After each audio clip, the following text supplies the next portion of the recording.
The Prince and the Pauper by Mark Twain. Chapter 18. The Prince with the Tramps.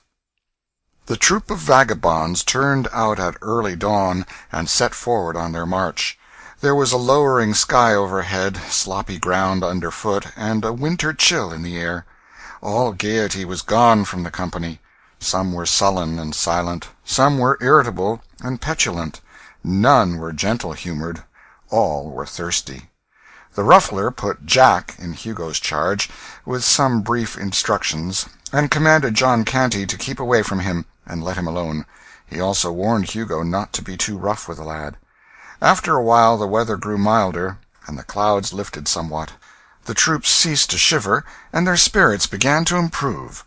They grew more and more cheerful, and finally began to chaff each other and insult passengers along the highway. This showed that they were awakening to an appreciation of life and its joys once more. The dread in which their sort was held was apparent in the fact that everybody gave them the road, and took their ribald insolences meekly, without venturing to talk back. They snatched linens from the hedges occasionally, in full view of the owners, who made no protest, but only seemed grateful that they did not take the hedges too. By and by they invaded a small farmhouse and made themselves at home, while the trembling farmer and his people swept the larder clean to furnish a breakfast for them. They chucked the housewife and her daughters under the chin whilst receiving the food from their hands, and made coarse jests about them, accompanied with insulting epithets and bursts of horse laughter. They threw bones and vegetables at the farmer and his sons, kept them dodging all the time, and applauded uproariously when a good hit was made. They ended by buttering the head of one of the daughters, who resented some of their familiarities. When they took their leave, they threatened to come back and burn the house over the heads of the family, if any report of their doings got to the ears of the authorities. About noon, after a long and weary tramp, the gang came to a halt behind a hedge on the outskirts of a considerable village. An hour was allowed for rest, then the crew scattered themselves abroad to enter the village at different points to ply their various trades. Jack was sent with Hugo. They wandered hither and thither for some time, Hugo watching for opportunities to do a stroke of business, but finding none, so he finally said, "I see naught to steal. It is a paltry place, wherefore we will beg." "We, forsooth? Follow thy trade, it befits thee, but I will not beg." "Thou'lt not beg!" exclaimed Hugo, eyeing the king with surprise. "Prithee, since when hast thou reformed?" "What dost thou mean?" "Mean? Hast thou not begged the streets of London all thy life?" "I? Thou idiot!" "Spare thy compliments, thy stock will last the longer. Thy father says thou hast begged all thy days. Mayhap he lied. Peradventure you will even make so bold as to say he lied," scoffed Hugo. "Him you call my father? Yes, he lied." "Come, play not thy merry game of madman so far, mate. Use it for thy amusement, not thy hurt. And I tell him this, he will scorch thee finely for it." "Save thyself the trouble. I will tell him." "I like thy spirit, I do in truth, but I do not admire thy judgment. Bone-rackings and bastings be plenty enow in this life, without going out of one's way to invite them. But a truce to these matters. I believe your father. I doubt not he can lie. I doubt not he doth lie, upon occasion, for the best of us do that. But there is no occasion here. A wise man does not waste so good a commodity as lying for naught. But come, sith it is thy humour to give over begging, wherewithal shall we busy ourselves? With robbing kitchens?" The king said impatiently, "Have done with this folly. You weary me." Hugo replied with temper, "Now harkye, mate. You will not beg, you will not rob. So be it. But I will tell you what you will do. You will play decoy whilst I beg. Refuse, and you think you may venture." The king was about to reply contemptuously when Hugo said, interrupting, "Peace! Here comes one with a kindly face. Now will I fall down in a fit. When the stranger runs to me, set you up a wail, and fall upon your knees, seeming to weep, then cry out as all the devils of misery were in your belly, and say, 'Oh, sir, it is my poor afflicted brother, and we be friendless. Oh, God's name, cast through your merciful eyes one pitiful look upon a sick, forsaken, and most miserable wretch. Bestow one little penny out of thy riches upon one smitten of God and ready to perish.' And mind you keep you on wailing, and abate not till we bilk him of his penny, else shall you rue it." Then immediately Hugo began to moan and groan, and roll his eyes, and reel and totter about, and when the stranger was close at hand, down he sprawled before him with a shriek, and began to writhe and wallow in the dirt in seeming agony. "Oh dear," cried the benevolent stranger. "Oh, poor soul, how he doth suffer! There, let me help thee up."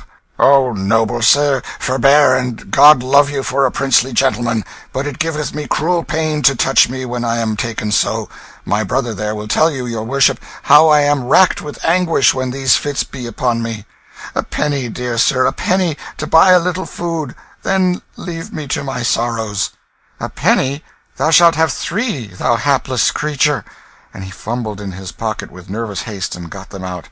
"There, poor lad, take them, and most welcome. Now come hither, my boy, and help me carry thy stricken brother to yon house, where—" "I am not his brother," said the king, interrupting. "What, not his brother?" "Oh, hear him!" groaned Hugo, then privately ground his teeth. "He denies his own brother, and he with one foot in the grave." "Boy, thou art indeed hard of heart. If this is thy brother, for shame, and he scarce able to move a hand or a foot. If he is not thy brother, who is he then?" "A beggar and a thief. He has got your money, and has picked your pocket likewise. And thou wouldst do a healing miracle, lay thy staff over his shoulders, and trust Providence for the rest." But Hugo did not tarry for the miracle. In a moment he was up and off like the wind, the gentleman following after, and raising the hue and cry lustily as he went. The king, breathing deep gratitude to heaven for his own release, fled in the opposite direction, and did not slacken his pace until he was out of harm's reach. He took the first road that offered, and soon put the village behind him. He hurried along as briskly as he could, during several hours, keeping a nervous watch over his shoulder for pursuit. But his fears left him at last, and a grateful sense of security took their place. He recognized now that he was hungry, and also very tired. So he halted at a farmhouse, but when he was about to speak, he was cut short and driven rudely away. His clothes were against him. He wandered on, wounded and indignant, and was resolved to put himself in the way of like treatment no more. But hunger is pride's master. So as the evening drew near, he made an attempt at another farmhouse, but here he fared worse than before, for he was called hard names and was promised arrest as a vagrant except he moved on promptly. The night came on, chilly and overcast, and still the footsore monarch labored slowly on. He was obliged to keep moving, for every time he sat down to rest he was soon penetrated to the bone with the cold. All his sensations and experiences as he moved through the solemn gloom and the empty vastness of the night were new and strange to him. At intervals he heard voices approach, pass by, and fade into silence, and as he saw nothing more of the bodies they belonged to than a sort of formless drifting blur, there was something spectral and uncanny about it all that made him shudder. Occasionally he caught the twinkle of a light, always far away, apparently, almost in another world. If he heard the tinkle of a sheep's bell, it was vague, distant, indistinct. The muffled lowing of the herds floated to him on the night wind, in vanishing cadences, a mournful sound. Now and then came the complaining howl of a dog, over viewless expanses of field and forest. All sounds were remote. They made the little king feel that all life and activity were far removed from him, and that he stood solitary, companionless, in the center of a measureless solitude. He stumbled along through the gruesome fascination of this new experience, startled occasionally by the soft rustling of the dry leaves overhead. So like human whispers they seemed to sound, and by he came suddenly upon the freckled light of a tin lantern near at hand. He stepped back into the shadows and waited. The lantern stood by the open door of a barn. The king waited some time. There was no sound, and nobody stirring. He got so cold, standing still, and the hospitable farm looked so enticing, that at last he resolved to risk everything and enter. He started swiftly and stealthily, and just as he was crossing the threshold he heard voices behind him. He darted behind a cask, within the barn, and stooped down. 2 farm laborers came in, bringing the lantern with them, and fell to work, talking meanwhile. Whilst they moved about with the light, the king made good use of his eyes, and took the bearings of what seemed to be a good-sized stall at the further end of the place. proposing to grope his way to it when he should be left to himself. He also noted the position of a pile of horse-blankets midway of the route, with the intent to levy upon them for the service of the Crown of England for one night. By and by the men finished and went away, fastening the door behind them and taking the lantern with them. The shivering king made for the blankets, with as good speed as the darkness would allow, gathered them up, and then groped his way safely to the stall. Of two of the blankets he made a bed, then covered himself with the remaining two. He was a glad monarch now, though the blankets were old and thin, and not quite warm enough, and besides gave out a pungent horsey odor that was almost suffocatingly powerful. Although the king was hungry and chilly, he was also so tired and so drowsy that these latter influences soon began to get the advantage of the former, and he presently dozed off into a state of semi-consciousness. Then, just as he was on the point of losing himself wholly, he distinctly felt something touch him. He was broad awake in a moment, and gasping for breath. The cold horror of that mysterious touch in the dark almost made his heart stand still. He lay motionless and listened, scarcely breathing. But nothing stirred, and there was no sound. He continued to listen and wait during what seemed a long time, but still nothing stirred, and there was no sound. So he began to drop into a drowse once more at last, and all at once he felt that mysterious touch again. It was a grisly thing, this light touch from this noiseless and invisible presence. It made the boy sick with ghostly fears. What should he do? That was the question, but he did not know how to answer it. Should he leave these reasonably comfortable quarters and fly from this inscrutable horror? But fly whither? He could not get out of the barn, and the idea of scurrying blindly hither and thither in the dark within the captivity of the four walls, with this phantom gliding after him, and visiting him with that soft hideous touch upon his cheek or shoulder at every turn, was intolerable. But to stay where he was and endure this living death all night, was that better? No. What then was there left to do? There was but one course, and he knew it well. He must put out his hand and find that thing. It was easy to think this, but it was hard to brace himself up to try it. 3 times he stretched his hand a little way out into the dark, gingerly, and snatched it suddenly back with a gasp, not because it had encountered anything, but because he had felt so sure it was just going to. But the 4th time he groped a little further, and his hand lightly swept against something soft and warm. This petrified him nearly with fright. His mind was in such a state that he could imagine the thing to be nothing else than a corpse, newly dead and still warm.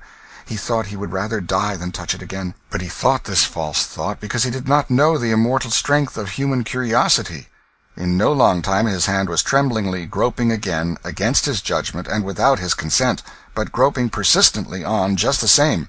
It encountered a bunch of long hair. He shuddered, but followed up the hair and found what seemed to be a warm rope, followed up the rope and found an innocent calf. For the rope was not a rope at all, but the calf's tail. The king was cordially ashamed of himself for having gotten all that fright and misery out of so paltry a matter as a slumbering calf, but he need not have felt so about it, for it was not the calf that frightened him, but a dreadful non-existent something which the calf stood for, and any other boy in those old superstitious times would have acted and suffered just as he had done.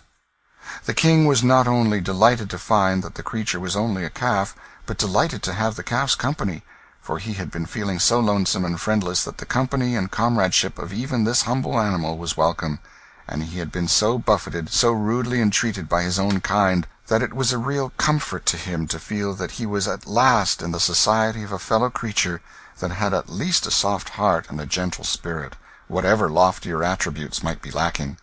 So he resolved to waive rank and make friends with the calf. While stroking its sleek warm back, for it lay near him and within easy reach, it occurred to him that this calf might be utilized in more ways than one, whereupon he rearranged his bed, spreading it down close to the calf. Then he cuddled himself up to the calf's back, drew the covers up and over himself and his friend, and in a minute or two was as warm and comfortable as he had ever been in the downy couches of the regal palace of Westminster. Pleasant thoughts came at once. Life took on a cheerfuller seeming. He was free of the bonds of servitude and crime, Free of the companionship of base and brutal outlaws, he was warm, he was sheltered, in a word, he was happy. The night wind was rising. It swept by in fitful gusts that made the old barn quake and rattle. Then its forces died down at intervals, and went moaning and wailing around corners and projections. But it was all music to the king now that he was snug and comfortable. Let it blow and rage, let it batter and bang, let it moan and wail, he minded it not, he only enjoyed it. He merely snuggled closer to his friend, in a luxury of warm contentment, and drifted blissfully out of consciousness into a deep and dreamless sleep that was full of serenity and peace. The distant dogs howled, the melancholy kine complained, and the winds went on raging, whilst furious sheets of rain drove along the roof. But the majesty of England slept on, undisturbed, and the calf did the same, it being a simple creature, and not easily troubled by storms, or embarrassed by sleeping with the king. End of Chapter 18. Chapter 19. The Prince with the Peasants. When the king awoke in the early morning, he found that a wet but thoughtful rat had crept into the place during the night, and made a cozy bed for itself in his bosom. Being disturbed now, it scampered away. The boy smiled and said, "Poor fool, why so fearful? I am as forlorn as thou. 'Twould be shame in me to hurt the helpless, who am myself so helpless. Moreover, I owe you thanks for a good omen. When a king has fallen so low that the very rats do make a bed of him, it surely meaneth that his fortunes be upon the turn, since it is plain he can no lower go." He got up and stepped out of the stall, and just then he heard the sound of children's voices. The barn door opened, and a couple of little girls came in. As soon as they saw him, their talking and laughter ceased, and they stopped and stood still, gazing at him with strong curiosity. They presently began to whisper together. Then they approached nearer, and stopped again to gaze and whisper. By and by they gathered courage, and began to discuss him aloud. One said, "He hath a comely face." The other added, "And pretty hair, but is ill-clothed enow, and how starved he looketh." They came still nearer, sidling shyly around and about him, examining him minutely from all points, as if he were some strange new kind of animal, but warily and watchfully the while, as if they half feared he might be a sort of animal that would bite upon occasion.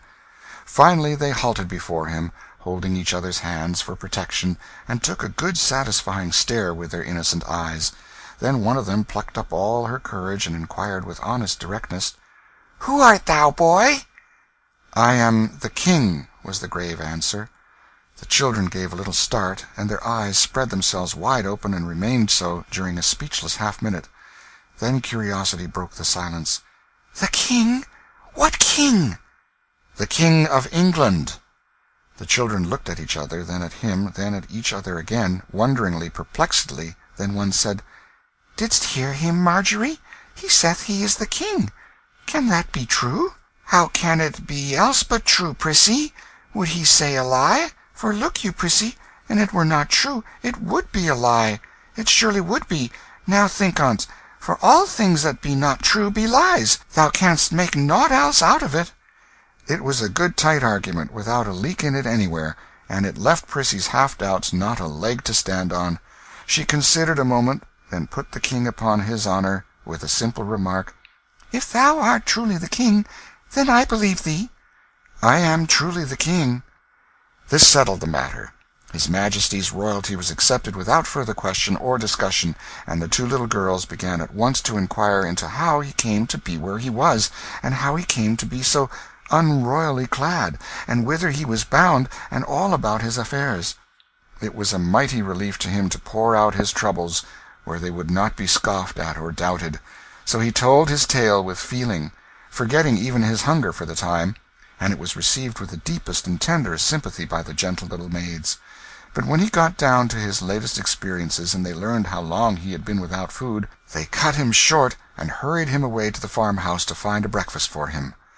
The king was cheerful and happy now, and said to himself, "When I am come to mine own again, I will always honor little children, remembering how that these trusted me and believed in me in my time of trouble, whilst they that were older and thought themselves wiser mocked at me and held me for a liar."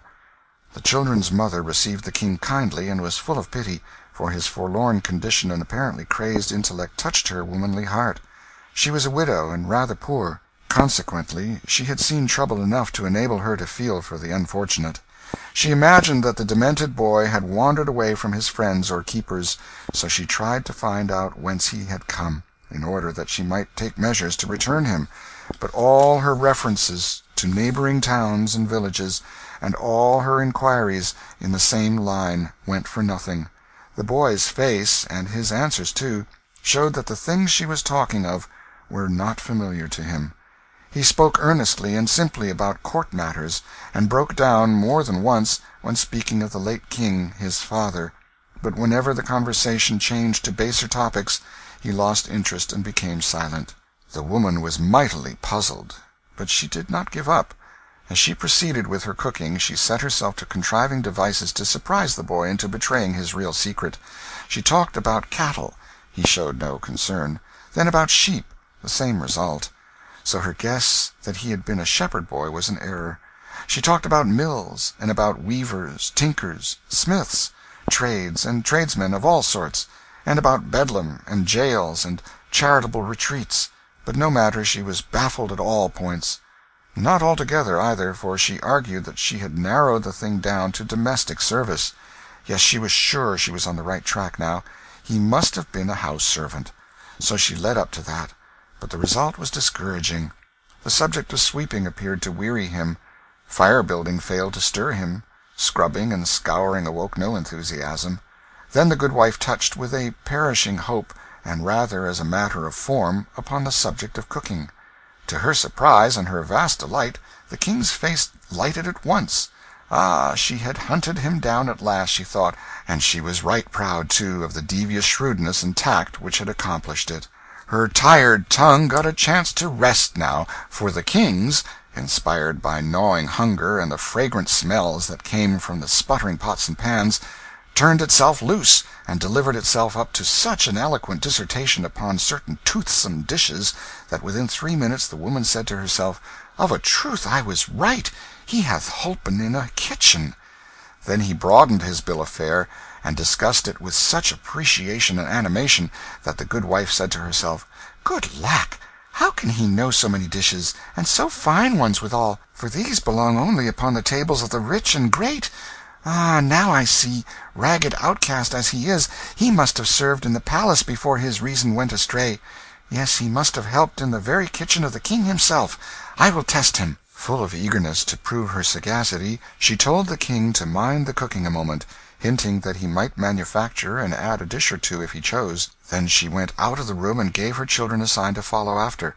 The king muttered, "Another English king had a commission like to this, in a bygone time.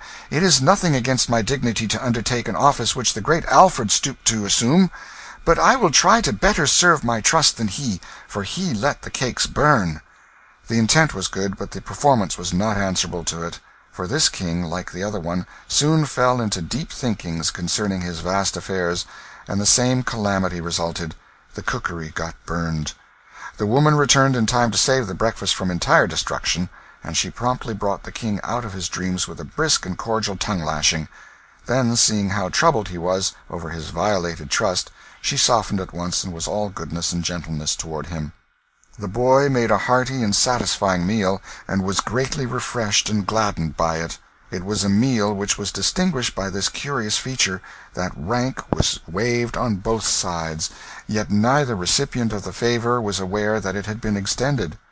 The good wife had intended to feed this young tramp with broken victuals in a corner, like any other tramp, or like a dog, but she was so remorseful for the scolding she had given him that she did what she could to atone for it by allowing him to sit at the family table and eat with his betters, on ostensible terms of equality with them, and the king on his side was so remorseful for having broken his trust after the family had been so kind to him, that he forced himself to atone for it by humbling himself to the family level, instead of requiring the woman and her children to stand and wait upon him while he occupied their table in the solitary state due to his birth and dignity.